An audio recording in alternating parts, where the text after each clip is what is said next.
What's up, everybody? Welcome back to the local meta report here in St. Louis, Missouri. I am Brad, aka the Mayor of Lorcana, and co-host of the Rules of Villainy podcast.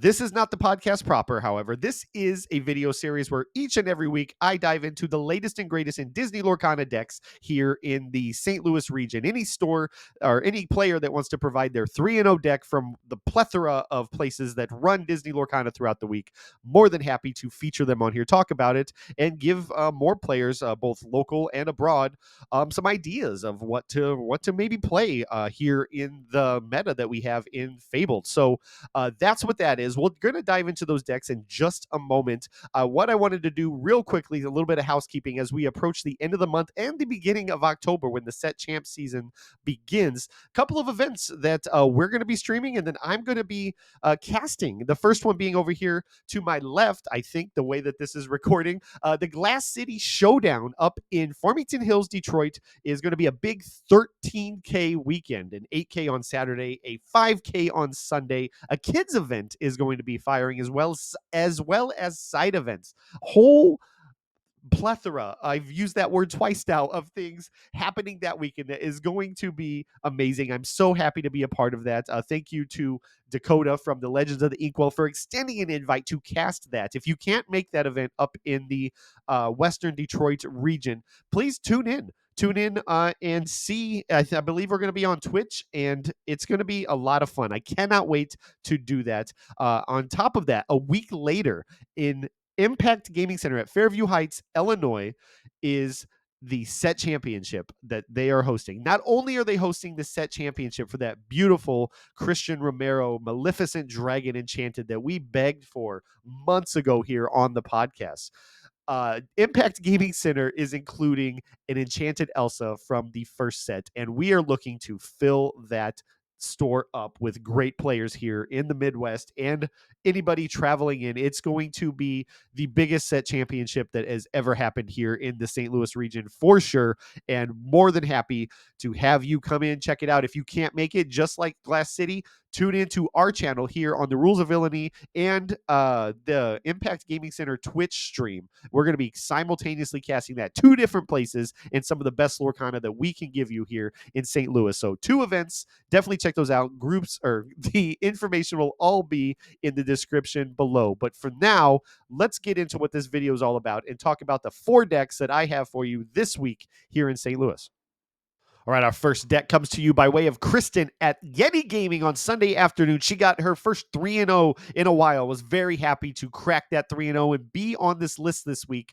And she did it with Amber Steel, but not the Amber Steel that you're probably used to seeing these first couple weeks of Fable, with the new 1-drop Aurora and the Tiana that comes out at 2 that spiked as the set dropped. She came out in Azurite Sea and didn't see a lot of play, but now she's got a lot of ways to get her out early and protects your board in a very challenge heavy meta. She said, I don't need any of that. I'm going to stick with what I know. When she's running the Daisy, the Rhino shift line, a little bit of challenge presence with the hook, with Challenger 2, that's a 1-drop, and the Calhoun to dare you to turn anything sideways and get a couple lore off of it. One spicy card that she's running is the 3 of 2 cost. The Prince is a 0/5 bodyguard. You have to go through him to get through anybody, or to get to anybody else on this board. And she's got a lot of 1s and 2s, and a lot of those 1s and 2s are coming out with this 3-cost lady who's been a villain of the week here at Rules of Villainy, and for good reason. A 2-cost or a 3-cost 2/2 that quests for 2 and brings out any one of your 1s and 2 drops along with her, just to flood the board and probably eventually seeing Strength of a Raging Fire when you have 4 or 5 people on your board taking care of almost anything that is opposing you at the time.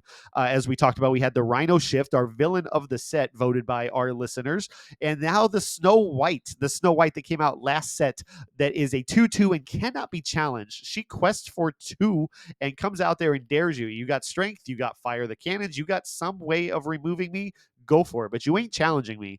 And it's proven to be very problematic. We talked about it last week with Dylan's Amber Steel deck, where she came out and was just questing every turn until somebody found a way to hard remove her. A little bit more protection with Pluto, the 4 of 1/5, but hits for 5 when he has no damage on him, and just a good boy. He's just a good boy. We love Pluto here at the Rules of Villainy. But the spiciest card, she's got a couple more spicy cards, but one that's been the bane of my existence in all the times that we've played, and I think that I got the game wrapped up. She hits me with this 5-cost Darling Deer, 4/4, quest for 1. But when she comes out, she can tag another character of yours to quest for an additional 2 lore. A little bit of a closer, a little bit of a greedy closer that Kristen runs, but I've seen her do it effectively. It's a good card to sneak in there and take people by surprise. It's no surprise to me anymore because I know it's there, but she's going to catch a lot of people off guard if she continues running that in the future as we approach Milwaukee.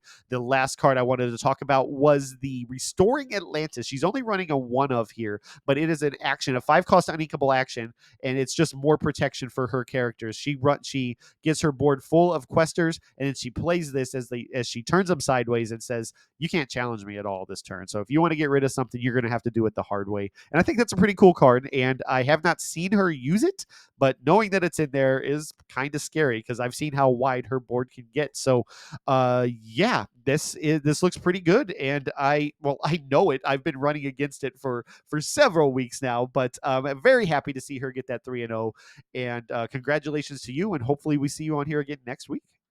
All right, moving on to Tuesday night from the collector store. Jon got it done with Blurple. I'm so happy to have him on the Blurple wagon. This is one of 2 Blurple decks you are going to see tonight, and they're both really, really interesting, both different than mine in ways that interest me quite a bit. The one thing I want to point out here so far is the 2 of Scrooge McDuck, aficionado of antiques. He is a 4-cost uninkable 5/5 that quests for 2 and holds a lot of damage, takes a lot of the early glimmers out cleanly, and then the combination of bringing out the Bell, accomplished mystic, after him just allows him to stick around even longer. Moving damage from him to the opponent's side is very, very good. Of course, we have the Madam Mim Elephant finding her way into these decks too, who also holds a lot of damage and can move those on her own. You don't even need the Bell for those. So I really like what Blurple's doing right now with a lot of damage, just mitigation or moving damage back and forth, especially in the mirror match. I had a very interesting game in the deck that we're going to talk about here shortly from Thursday night. But talking about this one specifically, the other thing that I really like about it is that the 1 of second star of the right, second star to the right, I should say correctly, is I think is the right choice. I'm running 2 of them currently, but I always find at least one of them at the wrong time, and sometimes I have both of them in my hand, and they get TPO'd away. Hopefully I can alter them both away, but I think 1 of's the right call. Most of the time, you're replacing your hand with, or the genie's replacing itself when he's played. You're running, of course, 4 of those. You have the Hypnotic Strengths. You have the Sail the Azurite Seas. Vision of the Future is not something that I'm running currently, but I do like the utility of going through your deck and picking out the card that you need the most or coming up. If you need. Obviously, we all know what it does. You look at 5 cards and then you draw one, and that's great. It costs only 2 to do that, and in a meta where there are so many mirror matches happening right now, you need to find your Hades. You need to find your Genie. You need to find the card that you absolutely need that very moment. And I think Vision is a great tool to do that. I'm going to start playing around with that myself, just because the mirror matches I'm not doing well. I don't know what's going wrong, but I need to find the cards at the right moment. And I think Jon has the right idea running 4 of those. And of course, Finders Keepers, he still has in here. I'm not running Finders Keepers either, and that might be a problem. So Jon's going 3-0. I am not. I'm very happy for you, Jon. Happy to have you on the Blurple wagon with me. And yeah, hopefully we'll see you on here again next week. All right, moving on to Thursday night from Bodach's games. My 3-0 was ruined once again, but this time in the first game of the night, so there was no pressure on trying to get there. Ryan got it done with 3-0 with Blurple. We had a very, very competitive first round of the night in the mirror match, and he got it done. All 3 games ended like 20-19 or 20-18. There were times where I mistakenly didn't quest with Rafiki or something that would have really put me over and got me that win. Ryan played this version expertly and got the job done. And I want to talk about a few of the cards that I found fascinating in it. We're going to go right down to the first one. Is I didn't see this and it wouldn't work on me, but this Ever As Before is a great card in the Amethyst Steel match. I love the idea. It's only a one of here. It's a spice card. I know Ryan likes to cook with ideas, and they absolutely work. Ever As Before is remove 2 damage from any number of chosen characters. And you say, well, that doesn't sound like anything exciting, but if you think about the Amethyst Steel deck as it is right now, there are a lot of illusions in it. There are the Palace Guard. Some people run Raja. Then there is the Giant Cobra, which is a real pain, and whatever other illusions, Iago even. That's 4 of them right there. I'm sure there's more. If they have a board full of illusions and you just play this 2-cost action and tag each one of them, it's like a be prepared. It's actually really funny, and I didn't get to see that done. And I'm sure he's probably done it or some version of it, and that's exactly why it's there. Tell me if I'm wrong, Ryan. I know you're gonna watch this, but I find that hilarious, and I love that being in there. The other card that stands out is the Magical Maneuvers. Return chosen character of yours to your hand. Exert chosen character. So it's another one of action, but in a meta right now where we need to turn things sideways, I think that is a very cheap way to do that. And hope you could use that early on and bounce a Tipo for ink or something, but or you reutilize a Bell or reutilize an Elsa. You could so you could exert some. You could pull back the Elsa, play magical maneuvers. You pull back the Elsa, and so you're already exerting one character. You could use the Elsa again to exert another, and then challenge in. Depends on what the board state looks like. There's so many different ways you can utilize that card, but I love both of those being included here. He is back on the 2 second start to the rights like I am right now. Also running 2 of the Magic Feather to make characters evasive when Dumbo is on the board, and fully utilizing that Dumbo card. If we look at the board right now, or the deck list right now, he's got Dumbo, Genie, Iago, Elsa, TikTok, I think are all the evasive ones pure. And then if you have a Magic Feather in hand, you could drop it and make any other character evasive as well, and use the Dumbo effect on it for 1 ink. So lots of cool things here. Again, they were great mirror matches, and Ryan came out on top in that first game at Bodach's games. I don't know what his other matchups were on the night, but he got the job done. 3-0. Really proud of him. Really happy to see him there. But yeah, other than that, it's pretty much the Blurple as we know it currently. Again, the visions of the future. I saw him utilize that very effectively when he needed to. Like when I was just 1 lore away from winning the game, he played like 2 visions and everything he possibly could to find his Hades or whatever it was that got him the board clear that he needed to win the game. And just great Lorcana on the night. And congratulations to Ryan for making it on the list.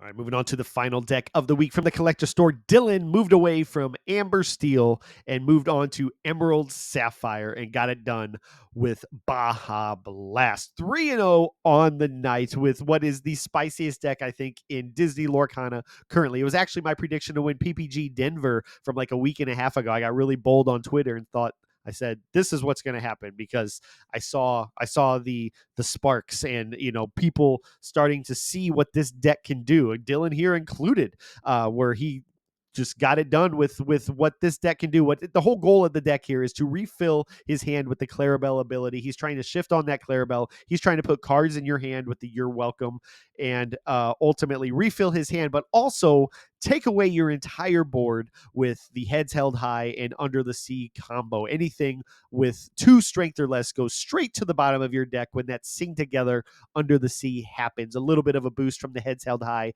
that reduces the strength of the characters, all opposing characters on a turn by 3, and removes up to 3 damage from any number of chosen characters. So a little bit of dual action there. If you have any damage sitting around on your side of the board, very fun combination there. And he can do it a lot quicker than you expect. Of course, it's a Sapphire deck, so you have your ramp with Tipo and Sail the Azurite Sea. But on top of that, you have the Universal Shift Baymax to jump on to, I always assume is going on Tipo. Tipo was going to be piloting that Hulkbuster, and suddenly that 2 cost is now a 6 cost card. Can sing the Heads Held High on its own if it needs to. And of course, you're welcome as well to a little bit of early removal if needed. Refill the opponent's cards into their hand and refill your own with Clarabelle if you have that shift line out there as well. Another card that's made a comeback that we've seen the past couple weeks is the Donald Duck Perfect Gentleman. At the start of your turn, you and your opponent or each player may draw a card. He's a 2/5 quest for 2 fun card. We saw him in Zach's deck last week as well. Another appearance by Scrooge McDuck, the aficionado of antiques. This is just actually a duck filled deck because we got the Donald Duck talking about ramp earlier, comes out on 5 or sooner because of ramp and just pulls ink from the top of your deck. But one card that I've liked since the first set, and I never really got to pull off outside of the first chapter, was this John Silver Alien Pirate. He's a 5/5 quest for 2 and makes on play and on quest somebody on the opposing side reckless. What reckless is, of course, we all know makes you not able to quest that turn and must challenge if able. So there are ways to cheat out of that by, of course, eliminating the challenge threats or singing a song. There are multiple options of getting out of that, but he's just a beefy character, 5/5, and at that point of the game, he's basically saying, do something about me, or just don't, you're not going to be able to do anything yourself. Of course, Vision of the Future is in here as well. We've been talking about that card the entire video. Very good card. And yeah, I don't know Dylan's matchups this week. He didn't give me any anecdotes like he did with Snow White last week, but we've seen this deck in action. In fact, if you want to see a version of this deck on our channel, we have live stream footage from our 1K a couple weeks ago where Zach piloted something very similar, very effectively, and it's very, very fun to watch. And even PPG Denver, you can find all kinds of gameplay footage of this deck. It looks like it's a lot of fun. I need to get a couple more Clarabelles myself before I can even experiment with it. But overall, it has the tools, and basically the only be prepared in the game if you can get the strength down low enough to play that Under the Sea. And yeah, so congratulations to Dylan. I know this was a long-winded deck here, but I'm very excited about where blue, green, sapphire, emerald is currently, and happy to see how it evolves. We're only a couple weeks into the set, so it could get even better by the time Milwaukee comes around. Congratulations, Dylan. Sorry I took so long to get to that moment. That's going to do it. Thank you guys so much for tuning in this week. Thank you to everybody who submitted their decks and allowed me to celebrate you and your wins here this week in St. Louis. It's always a blessing and a joy to get to do this for you and the community as a whole.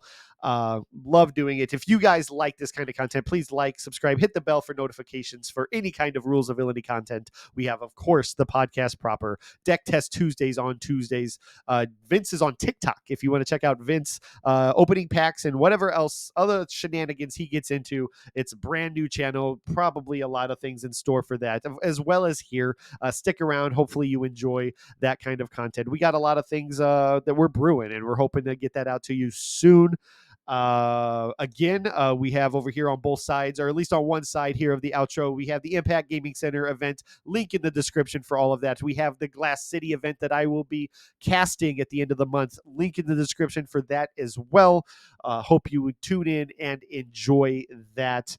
Anything else I can't think of. I just appreciate you tuning in each and every week, and can't wait to see you guys again next week. So until then, happy questing.